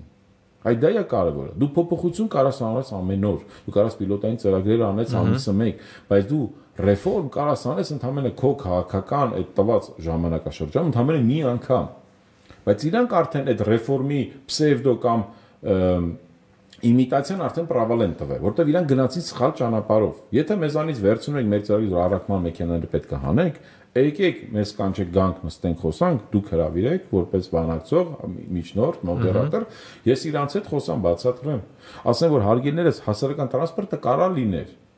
որովհետև ու մեկը լինելու է մի օր։ Մեր նման երկրում այսքան շատ սոցիալական խնդիրներով պետք է լիներ։ Բացատրում եմ, հասարակական տրանսպորտը դա ինքնանպատակ չի։ Ինքը կարող աշխատի 5-ից 10 տարի ընդամենը, օրինակ, որովհետև համոզված եմ 10 տարի հետո Երևանում մեքենաների այս գույքալման ինչը մա ճիշտ բալանսավոր է։ Օրինակ, չգիտեմ, մեկը որոշում է կենտրոնը թանկացնել, կարող է մի քաղաքապետ տենց անում, Լոնդոնի օրինակով որոշա այդ ժամանակ ասեցին չընտրեցին, բայց 10 տարի հետո մարդուն ուզում են արդեն վարչապետ ընտրեն, որտեղ հասկացան դժվար ցավոտ բաների համար։ Ես դեմ չեմ օրինակ որ իմիջիալոց թանկացել են արմին գծերը, բայց ես դեմ եմ որ սխալ են թանկացել, ես չեմ կարող ապրեմ այդտեղ, իմ տանդեմը դու թանկացնես։ Իմ շենքի դիմացին դու իմ համար անվճար լինի։ Հասկանում եք, կամ շատ օրինակներ կան, այնտեղ ճկունության գների եւ այլն։ Երբ որ դու չես կառուցում որևէ նոր Երևանում ավտոկանգառներ, ստորգետնյա կամ վերգետնյա, Երևանի կենտրոնի բակերում լիքը տարբեր տեղեր դեռ գեմպլանով թողածա կանգառների համար 0։ Դու չես այդ իմ ասած ստորգետնյա թունելներ կամ հայցը, բան չես անում, դու մենակ բարձրացնեմ, թե արդեն ծիծաղալու է։ Վերադառնամ ռեֆորմին։ Դա պետք է լինի տրանսպորտային ռեֆորմ, որտեղ դու ամենալավ հասարակական ռեֆորմա արա, գնա այդ քո քաղաքապետարանի տրանսպորտի վարչությունով, ավականիներով, քաղաքապետերական լուրջ դեմքերով գնացեք կամ հասարակական կամ գազկով չեք կարող, որտեղ դե կարող երկու տաքսիստ են ասի փախեք ձեզ ավտոբուսից թե չանցնի, ես կարոջից 20 տարից թե կանգնած եմ, ստեղ եմ մնելու։ Սրանց էցեն տանեն ոստիկանություն բերեն, բան, նույնը ոնց որ նույն թեման է, ոնց որ փողոցյան առևտրի մասին։ Կարան լավ ռեպորտաժ անեն Facebook-ում դնեն, երկու օրեր մարդելի կանգնած է ձեռեն, ոնց որ ձեռացին։ Այդ մի տաքսիստը գնա գայի վրա, գայի պողոտա կանգնի կամ չգիտեմ Մաշտոցի պողոտա կանգնի կամ Բաղրամյանի վրա, որի պրոբկա սարքի, որտեվ իրանք իրար հետ չեն աշխատում, որտեվ հասարակական կարգի պահպանության վարչությունը նաև դրա համար է, որ ինքը ոստիկանը չպետք է ամենակամ նկատողություն անես Հյուսիսային պողոտա մեկը գազ տված գնում է կամ էսանի, այլ տենց իրար հետ պետք է ոստիկանություն, հասարակական կարգը, թաղապետարանը, չգիտեմ, այդ թաղային խորհուրդները որ չկան, որ ամոթանք տան, որտեվ Պարզա Երևան Հյուսիսային պողոտայի Պուշկին հատվածում, որ մեկը ամենաշատը կամ հին Երևանցի փողոցով բարձր երաշտում կամ Թումանյանով գնում է, ինքը կենտրոնի տղա չի, չէ՞, բայց կենտրոնի տղենը չի գնում, չէ՞, ասեն կողքի գյուղում կամ այնտեղ կարա կենտրոնի տղեն որևէ մի հատ գյուղում դες գազ տված գնա անհարգալից ակնհայտ կամ երեխեք են խաղում, չէ, կամ բարձր մուզիկայով կամ գորգորալով, չի կարա, չէ՞, կբռնեն կծեցեն, բախի հակառակը չի լինում Երևանում օրինակ կենտրոնում նկատի ունեմ, չէ՞, բայց դա այդ կարա լինի, բայց այդ Երևանցի կրվում ես չեմ պիտի գնա, պիտի ոստիկանությունը եւ այդ համայնքապետարանը գրագետ աշխատի, բայց էդի նայ ես մի օրինակ եմ վերում, բայց քանի նախապատվությունը մենք չենք տալի հետիոտնին, տենց է խնդիրը, ինձ մեկը եղեմ այդ Պուշկին օրինակը բերեմ, հիմա զարգացնեմ, Հյուսիսային պողոտայի Պուշկինի հատվածը, կարակ բացատրեք, մեքենան չի անցնում Պուշկինը, Պուշկինը կարա մտնի գետի տակով գնա։ Նույնը Թումանյան փողոցի վրա, եթե Հյուսիսային պողոտայի դες գնում եմ դեպի օպերա, ես չպետք է փողոց անցնեմ Թումանյանի վրա։ Այսինքն հանրային տրանսպորտի խնդիրը մենակ հանրային տրանսպորտը չի։ Հանրային տրանսպորտը, հանրապես տրանսպորտը, որտեղ սկուտերներն էլ դրա մեջ մտնում, հեծանիվներն էլ դրա մեջ մտնում։ Հիմա որ արդեն վերտալյոտներ կան, ու ամենակարևորը բանը մենք այդ Վիկտորի պլանում նաև առաջարկում ենք, ասում ենք այդ տեղեր կան, տեղն է որոշեն ենք մի քանի տեղից, որտեղից կարող ստանալ օրինակ դեպի մասիվներ։ Այսինքն հիմա պատկերացնում եք երևանցիները Միասնիկյան պողոտայով գնում են Գազանանոցի մոտով։ Հասնում են, հետո էլի աջ հետ են ֆռոն, գայով բարձանում, գնա 4-րդ, 5-րդ, 6-րդ, 7-րդ մասիվների կողմ։ Այն դեպքում որ դու այդ մասի մեծ մաս ուսանողներ են, ուսանողներին ընդհանրապես ասում են լավ դոպելմայեր, բան, լավ ֆիրմաներ կան, Ռուբեն Վարդանյանը ո՞նց արեց բանում, Տաթևում, չէ՞։ Դրա ավելի մեծերը հիմա կան, 20 հոգանոց, չգիտեմ, եւ այլն։ Դրեք անընդհատ միանգամից փոխադրեք, որտեղ այստեղ իրանք նայեք, դու իրանք մի հատ մյուս սխալներից մեկը Իրանք երբ որ օրինակ բերում ես 1000-ատ ավտոբուս, բայց ռեալ կոմոց անրաբեռնված է 500-ը։ Բայց այն 500-ը դու բերում ես ընդհանրապես 5-ից 7 ժամի համար, ժամը 5-ից 7-ը պիկի համար։ Դրա համար գերագետ ինչ էին անում։ Ժամանակին իրականում այդ բանը փորձն Սինգապուրից փորձեցին եւ տարբեր այդ տեղերի շինական ինչ էին անում։ Մոլերը միշտ ասոցացվել է ամերիկյան ինստիտուտա մոլը։ Քաղաքից դուրս որ դու ստիպած գնաս, որտեվ այդ սուբուրբաներով առաջացան արվարձանները, չէ՞, մարդիկ չգային կենտրոն ցանրաբեն, իրենց կողքերը Walmart գնային, առային բրծենեն, որտեվ այնտեղ մի քիչ ավելի էժան է տալի, որտեվ համհարկներ էժան է Walmart-ի համար, օրինակ եմ բերում։ Մոլերը կարան տարբեր լինեն։ Հաց էին ուտում, չգիտեմ, տան ապրանքարում գնել կենտրոնի վրա չէին ցանրաբերում, շաբաթ կիրակի հատկապես։ Ինչ արեց։ Ասեցին եկեք մոլերի մետրոների մոտ մոլ սարքենք, որ մարդիկ բոլորը միանգամից մետրո չմտնեն։ Մեկը հիշում է պետք է վարձարանից մտնի, մեկը հիշում է պետք է ատամի խոզան հակառնի, մեկը հիշում է պետք է գրիչ առնի, մեկը երեխուն տետար պետք է առնի, արդեն դու հանգստացնում ես։ Մեր մոտ մեր տրաֆիկը հանգստացնող որևէ բան չկա, այդ դա է հարցը։ Որտեղ վեցին, օրինակ, հրապարակ մետրոյի մոտ կա, չգիտեմ, մի քանի գերատեսչություններ, նախարարություններ, բանկեր եւ այլն, չէ՞, միանգամից պատոկ անում նույն երիտասարդական մետրոյի մոտ դու պետքա ստեղծեիր այդ ինֆրաստրուկտուրան, հասկանաս ոնց, առանց քանդելու հին շենքերը, առանց այգին վնասելու, որ անընդհատ ինչ որ մի կարող համերգ ես անում։ Ես զանգեղծ եմ ասում։ Ամեն ժամը օրինակ 5-ից 7-ը երիտասարդական մետրոյի հետևը դու կարաս օրինակ բացօթյա համերգ անես կամ մի հատ ինչ որ շոու, դա նշանակում է որ միանգամից բոլորով չեն մտնում շոու, բայց դա էլի այդ համայնքապետանի գործն է, թաղապետանի կրթության, բանը մշակույթի վարչություն այդ գործով պիտի զբաղվի, որ քաղաքապետանի տրանսպորտի վարչությունը իջացնի բոլոր թաղապետան, ասի խնդրում եմ առաջարկեք 2 շաբթից 5 շաբթի, ես ընդհանրապես մի բան եմ ձեզ օրինակ բերում, բայց այս տիպի խորությամբ իրանք խնդիրը պետք է ուսումնասիրեն։ Իսկ իրանք իսկ դու ինչ ստացվեց։ Ստացվեց որ գնացիր 200 միլիոն եվրո պարկ քարեցիր, ընդհանրապես այդ 500 ավտոբուսի համար, որ օրվա մնացած մասը 20%-ը չի կարում լցի։ Բայց ընդհանրապես 5-ից 7-ը, ուրեմն դու պետք է մտածես այդ 5-ից 7-ի մասին։ Ձև ասում օրինակ, առաջարկում ենք Նալբանդյան փողոցից աչքից ընդհանրապես 65 մեքենա կանգնում հրապարակից, այդ ֆինախից սկսած մինչև բանը ներքին գործերի նախարարության մոտ։ 65 մեքենա 65 մեքենան համես ասում ես հարգելիս կանգնի, սա աշխարհում նորմալ պրակտիկա։ Մի 5-ին այդ ավտո տեղավ, չէ՞, մեքենայի այդ քարշկալ ոնց է բառը թոթրակերը։ Քարշակ, հա։ Քարշակները ներողություն, քարշակները գալիս են, այդ մեքենաները տանում են։ Всё, այսինքն մի գիծ ունեցար դու։ Իսկ այդ մի գիծը ու ճիշտ այդ smart ավելի որ այդքան smart քաղաք, իրականում դա ամենաառաջի բանը դա սվետաֆորներն են։ Ձեմբոլը դու որ ունես արդեն շատ կամերաներ Երևան քաղաքում կենտրոնում կամերաներ աշխատելը շատ ավելի հեշտ է իսկ հիմա մենք սարս հասկանում ենք եթե ոստիկանները մեծ մասը չկանգնեցին կոլապս է ամեն օր գնան Ալբանդյան Խանջան Մոսկովյան փողոցի վրա կոլապս է բայց էլի որ ասում մի ձեռը չգիտի մի ձեռն ինչ անում էլի մեկը երբ գնաց ֆինանսների նախարարություն 4 գիծ անօրինական ավտոները կանգնած են յուրաքանչյուր պետը քաղաքապետանի երկրորդ մասնաշենքը այդ ուղղակա բանի վերնիսաժի մոտին այդ բյուզանտ մեկ հասցրու մենք գնացիք տեսեք ինչ վիճակը քաղաքապետանի որ իրանք պետքա վերահսկեն քաղաքի վիճակը երկրորդ երրորդ գիծ աղաշատոն ավտոմոտցում են այգու մեջ գործունի կանգնում են հիմա այս մարտիկ են զբաղվում մեր բան ու մինչև չնի դրա մեկը ազատ են աշխատանքից ավտոմատ նկատողություն տան չէ ինչ որ չկա, այսինքն այդ որ ասում սոցիալական ինժեներիայի հետ է հարցը։ Ոնց որ չկա բնակչի հետ, տենց է չկա իրանք ստորադասներ հետ, ասեն եղբայր դու կոմունալ Մոսկվայում կոմունալ աշխատողը հասարակ բան ասեմ, մեկը ուրիշը տենդերը կրում է, պատժեզդը ռեմոնտ անում, գնում է ինքը ընդունում է այդ գործը։ Եթե քո պատժեզդը մի տար հետո ծլետները դուրս եկավ, իրանք փողը չեն վերցնում, գիտեք, չէ՞, մարդուց։ Վերցնում են կոմունալի պատասխանատվից աշխատավարձից։ Դրա համար է Մոսկվայի այդ մեծ մասը շատ բաները իդեալական աշխատում է լավ, որովհետև պատասխանատու կա, Երևանում չկա պատասխան, պրավաներ կա, մաքսիմում գործից հանում են, հա բռնում են, ամիսը մեկ էլ հակակոռուպցիոն լուրեր կսարքան, այսօր հակակոռուպցիոնը սրան բռնեց, ախպեր մեզ ինչ դրանից։ Քաղաքում ինչ լավացա որ դու այդքան մարդ ես բռնում, կամ այդքան մարդ ես դժբախտացնում։ Դու այդ մարդուն դժբախտացնում, դու ինքը տեսել է, մտածել է, կարա ինքը փող աշխատի, կարա աչքերը փագի, կարա մեկի այդ բան պայմանավորվի, բայց մեր մոտ սխալ, այսինքն մենք չենք վերաիմաստավորում։ Ամենալավ Երևանում դիք հիմա տեղեր կա դատար կարանք անենք չենք անում ասենք անդադ խոսում ենք ուղղակաձևագից երեք գնացել է սա էլ ասեմ Թումոյում շատ հետաքրքիր 3 հատ պրոյեկտ էին ներկայացնում տարբեր ճարտարապետական գրասենյակներ ստոհաներ էլեկտրիկ արխիտեկտներ, մեր լավագույններից Մարիանն են, որտեղ պատրաստ են լավագույն ճարտարապետական գրասենյակներից մեկը, որ քաղաքային պլանավորման նաև հետաքրքիր փորձեր բաներ ունի։ Հետաքրքիր բաներ առաջարկում։ Աբովյան փողոցի վրա ժամանակին մենք այդ Փարպեցին ենք ուզում միասին անենք, չգիտեմ եւ այլն։ Ու մեկ էլ Աղասեկ Ընտեղցյան, էլի շատ կինո Մոսկվայի։ Բայց երեք մի բան հասկացա, ուրախացա որ երիտասարդությունը շատ ակտիվ էր թվում եմ Երևանի խնդիրներով։ Արդեն մարդիկ շատ ավելի ակտիվ են, հարցեր են բարձրացնում, պահանջատեր են, ինչ որ դուք նաև սկսել եք Յուրի ջան։ Բայց այդ օրինակ հասկացանք, որ ոնց բացատրեմ։ Հիմա կոնակ Երևանյան լիճը ինձ համար 1 միլիոնանոց քաղաքի միակ ամենամեծ ու ամենալավ լիճերից է։ Դուք գիտեք, մենք մոտավորապես 10-ից ավել արդեն փոքր լիճ են կորցրել։ Ոնց որ Ուպրավլենի լիճը, Ռայկոմինը եւ այլն, չգիտեմ, Տաշիրի դիմացինը։ Երևանյան լիճը ինքը այդպես մեծ ֆունկցիա ունի, չէ՞։ Գտնվում է Մալացիայի Շենգավիթի ու կենտրոնի ու կարևոր օղակը համ տեսարանը, ասենք օդանավականից գալիս է, ասենք ինչ որ տենց զնակով դիմաց է Դալմայի այգիներն են եւ այլն։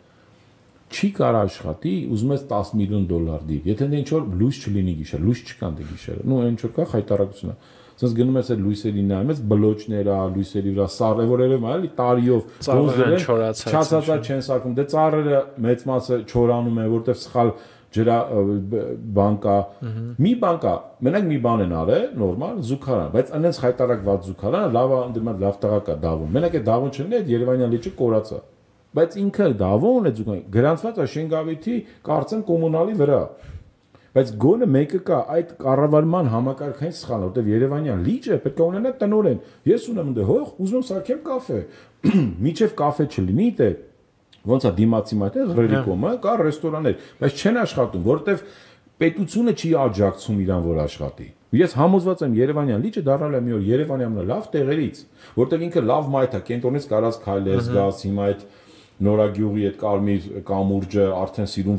վերանորոգել են լավ տրաֆիկ է բացում հրապարակից կարած գազ Նորագյուղով այդ ամերիկյան փողոցով Երևանյան լճով գնաս կամ Շենգավիթով կամ Մարացա կամ էլի հետ գաս այդ դեսպանատան Իսակով պողոտայով շատ լավ արդեն բնական մեծ լավ փողոցներ ասել դեռ այն ժամանակ խորթային ժամանակներից հիմա լավերը վերականգնվել է տարական բաներ պետք է անեն չեն անում հասկանում եք լույսը պետք է լինի հնարավորություն թե կաֆեներ ոչ չեմ ասում տեղ բետոնից ոչ մի տես ծանր կոնստրուկցիաներով թեթև դող լինեն մենք հիմա ուզում ենք ծրագիր են գրում դիզայներներ նկարիչներ ճարտարապետներ քաղաքային պլանավորներ երևանցիներ գեղագիտության ճաշակ ունեցող հետաքրքիր մարդիկ հին երևանցիներ այդ կողքի նայող ոնց եք դուք պատկերացնում եք գրերի բնակիչ ինչ եք ուզում որ այստեղ լինի որ դուք իջնեք մի քիչ երեկոյան ման գա այդ վերևը տուն ունի ներքևը ճիշտում է մարդը ման գա Մալեցից որևէ մեկը կամ հարավ-արևմտյանից կամ Բանգլադեշից կամ երրորդ մասից չի դնում Երևանյան լիճ մանգա, որտեղ ինքը վատման է ասոցիացում, որովհետև չի գրագետ քաղաքային պլանավորում չի արած։ Այդտեղ ամենը մի քանի քայլով։ Եթե մի անգամ փորձես գնաս Երևանյան լիճ, միանգամից կհասկանաս, որ դա չեն սարքել, որ դու գնաս այնտեղ սենց այդ ամբողջ ճանապարհը։ Դե ուրեմն դերասանություններ չանեն, հասկանում եք, այնց ոնց անցած օրը տեսա քաղաքապետը, վարչապետը բան գնացել են այդ Արաքների հրազդանից։ Ուրեմն նայեք այդ վերևի մասը ասում եք մենք սարքենք տանք մեկին վարձով ոնց է ձեր առնեն այախպեր մեկին ասեք արի սարքի դու է փողը դիր դու է տիրություն արի ինչի պետք է պետությունը փող ծախսի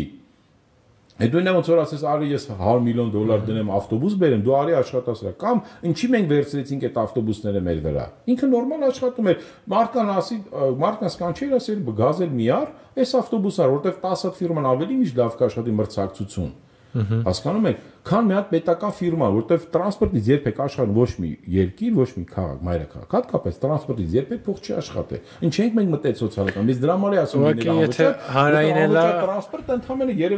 Երևանում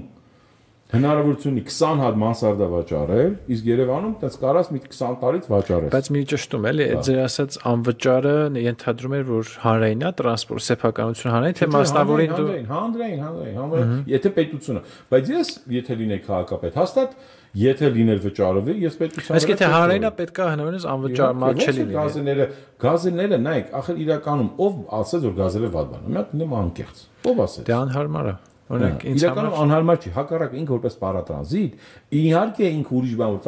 գազելը հիմնականում չի համար, որ դու գաս իջնես օրինակ մեծ ավտոբուսով, տրոլեյբուսով օրինակ իջար Հերացի վրա, պետք է բարձրանաս Նորք, հա, կամ չգիտեմ են Չարենցի վերևի Ագերստանի կողմերը, գազելով նսես, գազել այդ ֆունկցիան է կատարում։ Պրոստը մարդիկ տեսան այն ժանա, լավ, ասին դավայ, ուրեմն դու գնացի Սովետաշենից գնացի Չերեմուշկա, այդտեղ խնդրեմ եղավ։ Չէ, օրինակ հիմա Իրանով գազելը վատ բան չի։ Գազելում ես չէի կարող կանգնեի, այս ժոնգտոնգում ես կարողանում եմ կանգնել։ Եթե ավելի մարդիկ դրա հետ են ասոցացնում։ Մարդիկ դրա հետ են ասոցացնում, որ գազելը միշտ խցկված է։ Հա, բայց եթե դեպքում երբ որ քո աչքի առաջ, ասում եմ միշտ այդ օրինակը պետքա բերել։ Նախ պետքա քաղաքապետարանի կառավարության ասել ժոնգտոնների թարգը տվեք, դա խայտարակություն է։ Դա մեր քաղաքի ռեյտինգի վրա ազդում է։ Դա շատ վատ բան է այդ ժոնգտոնգը։ Այսինքն գնացեք ավելի լավ է ոչ թե բերեք 400 ժոնգտոնգ, բերեք 100 հատ էլեկտրական մեքենա, այդ ձայնային աղմուկը խայտարակություն է մեր համար։ Այդ քաղաքապետար եթե բացենք թեման, հիմա նայ, եթե քաղաքապետարանը ձայնային այդ noise pollution-ը չի ուշադիր դարձնում, մենք ռեյտինգից հետ ենք գնում։ Փոշի պես բան է ինքը, իմացեք։ Դու ասում եմ յուրաքանչյուր գնա պրոսպեկտում մի հատ կանգնի, հատկապես մի քիչ տեն սպիկ ժամերի։ Մենք այսօր աղմուկի վերաբերյալ տեսանյութ ենք նկարահանել։ Երկու հատ ման ավտոբուս կողքդ կանգնած, գազը տալի փոքմա չես լսում։ Ժոնգտոնգը 50-100 մետր ենկով զգում ես որ մոտիկանում է։ Դու պատկասեք 2-3 ժոնգտոնգ։ Դե ներկայիս քաղաքային իշխանությունները նախորդի վրա են բարդում, ասում են Հայկ Մարությանն է բերել ժոնգտոնգերը, մենք կապ չունենք։ Լավ բերել, լավ դուք մի բերեք։ Հայկ Մարությանը քանի տարի է չկա։ Համոզված եմ Հայկ Մարությանն էլ է փոշում, բայց Հայկ Մարությանն է չի լավորից է բերել։ Այդ պահին մենակ այդ Ժամային բանի լուծում էր։ Ինքը ես գիտեմ, մենք եղել ենք մի քանի հանդիպումներ համաշխարհային բանկի հետ, Եվրասիական բանկի հետ։ Մենք էլեկտրական ենք ուզում այն ժամանակ։ Հայ ես իհարկե չէ զբաղվում տրանսպորտային հարցերով ինքն էր զբաղվում, բայց ես գիտեմ այդ խոսակցությունը։ Ուղղակի այդ պահին ազատ էլեկտրական մեքենա չկար, ինքը ասաց ոչինչ, Երևանցիների համար կարևոր է, բայց ինքն էլ էր ուզում փոխել, ինքը չէր ուզում մշտական ժոնգտոնգ բերել։ Այդպես դուք եք բերում, որտեվ այս ժոնգտոնգը զարմացած է։ Եթե չեմ սխալվում, Պեկինում չասեմ, ընդհանրապես Չինաստանում ժոնգտոնգ նորմալ չկա։ Այս մոդելը գոյնական մինիմում չկա, որտեվ իրանք էկոլոգիայի, չգիտեմ, իրանք այդ հատկապես ձայնային առումով խայտարակություն է, բայց երկրորդ էլի որ քաղաքապետարանը այդ ձայնի ուշադրություն չդարձրեց, հիմա սկուտերներին խնդրեմ ոչենա թողեց մայթի ոչենա փողոցում էլի այդ անկանոն բան եղավ երկրորդ խնդրեմը մոպեդները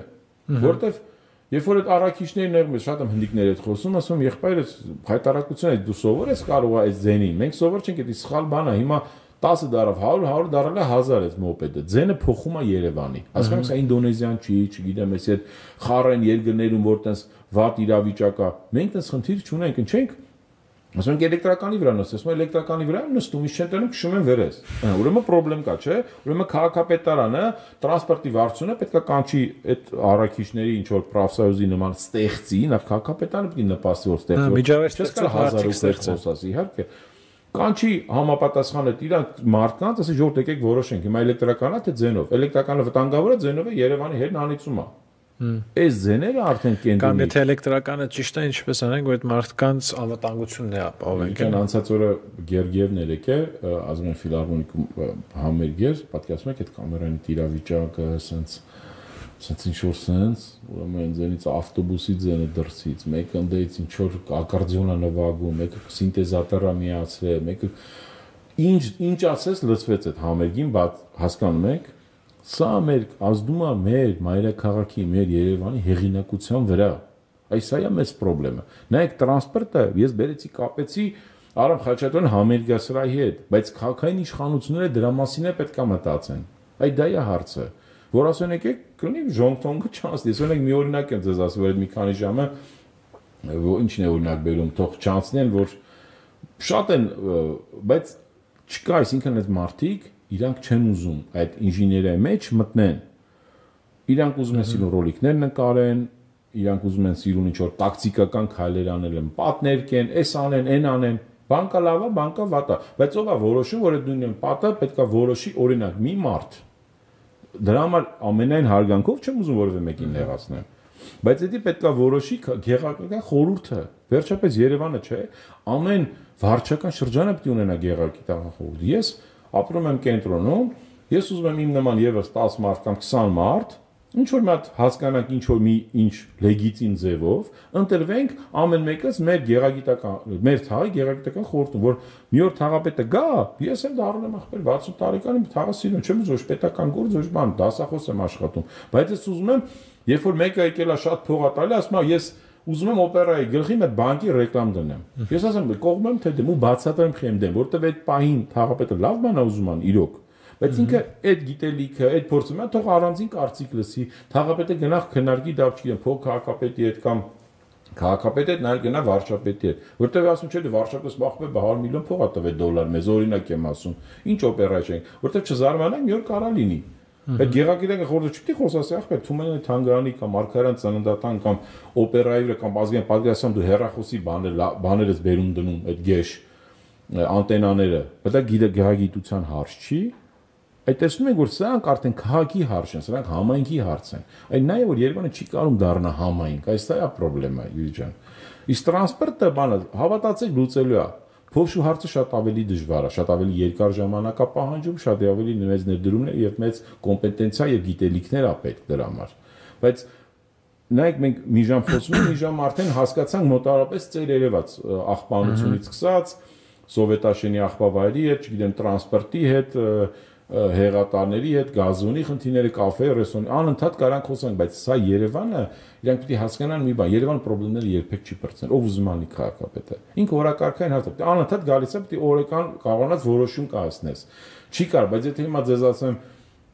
մի հատ Երևանում անուն տվեք, ավականու կամ ընդհանուր մի հատ մարդու, բացի քաղաքապետից եւ հարգարժան կամո առաքելիչի ոչ մեկի անունը չեք տա, որտեվ իրանք են միշտ երևում, բայց դա էլ է խնդրեմ։ Դու պետք է ճանաչես որ քաղաքապետի կոմունալի, օրինակ իմ կարծիքով, օրինակ այդ ուրբան կրթությունը, ուրբանիստական կրթությունը նաև չկա, կարծես թե Հայաստանում ու օրինակ Երևանից էլ, հա, անդին, մյուս համայնքները, օրինակ, որ նայում ես հատկապես Մարս կենտրոն համարվող համայնքները չունեն ինչ որ տեսլական, հա, օրինակ Իջևան, Աբովյան, Դիլիջան համայնքները ունեն արդյոք ինչ որ ստրատեգիական բան էլի sense կողմնորոշում տեսլական ինչ ձևի քաղաք է իրանց պետք չգիտեմ մեկը գալիս ասում է ուզում խելացի քաղաք մեկը ասում է ուզում կանաչ քաղաք ու տենց ինչ որ տենց չի ձևակերպվում այս քաղաքը ինչա ուզում լինի 20 տարի հետո 5 տարի հետո 30 տարի հետո եւ այլն բայց քանի որ շատ հարցեր կային ես կուզենայի քննարկենք կուզեմ այստեղ կանգ առնենք ես մենք կփորձենք այս շարքը նույնիսկ sense անդադ կրկնել ես հաջորդիվ նաև մյուս քաղաքական ուժերից ովքեր քաղաքում ակտիվ են եղել նախորդ ընտրություններում հատկապես նաև կկենտրոնանանք ավականու խմբակցությունների վրա ու վերջապես կուզենանք նաև լսել քաղաքային իշխանությունների կարծիքը այս տեղատարավ պարունակող հարցերի վերաբերյալ, որտեվ ինձ շատ հետաքրքիր է հատկապես այն կարծիքն եմ կիսում, որ իմ մոտ ու շատերի մոտ այդ տպավորությունը իրանք փորձում են տպավորություն գործելու մարտավարության վրա գնալ, այլ ոչ թե ինչ-որ ռազմավարական նշանակության խնդիրներ լուծել։ Մերսի շատ այս զրույցի համար, շատ հետաքրքիր էր, նոր հետաքրքիր ինֆորմացիա էր ինձ համար, անպայման մյուս թողարկումներում ես ինֆորմացիան կօգտագործեմ։ Այսքանը մերսի շատ կփորձենք նույնիսկ այս շարքը էլի շարունակել ու մյուս անգամ եւս հրավիրել։ Ուղղակի ցանկալի կներ մյուս անգամ, եթե ուզում եք նաեւ շատ ավելի ակտիվ եւ դինամիկ եւ մենք էլ ասենք կարող ես էլ սխալում մարդ եմ։ Հրավիրենք ավական անդամներ, իշխանական, տարբեր եւ այլն շատ է։ Մի հատ իշխանական, այլ ոչ։ Միասին զրուցենք, ես էլ եմ ուզում լսեմ, կարող է մարդիկ բան գիտեն, որ մենք չգիտենք, որ դատա գիտեն, կամ ինֆորմացիա գիտեն, գաղտնիք գիտեն, որ մենք չգիտենք, խեն այս սխալ ճանապարհով գնում։ Սիրով, շատ լավ առաջարկ։ Ուշադրության կենտրոնում եք պահում, Յուրի ջան։ Շատ լավ։ Իսկ դուք հետևեք ITS Media-ի մեր ուղիղ եթերների մյուս շարքին, մենք փորձում ենք նույնիսկ նոր կոնտենտ հարթակներ ստեղծել, այնպես որ միշտ մնացեք մեզ հետ։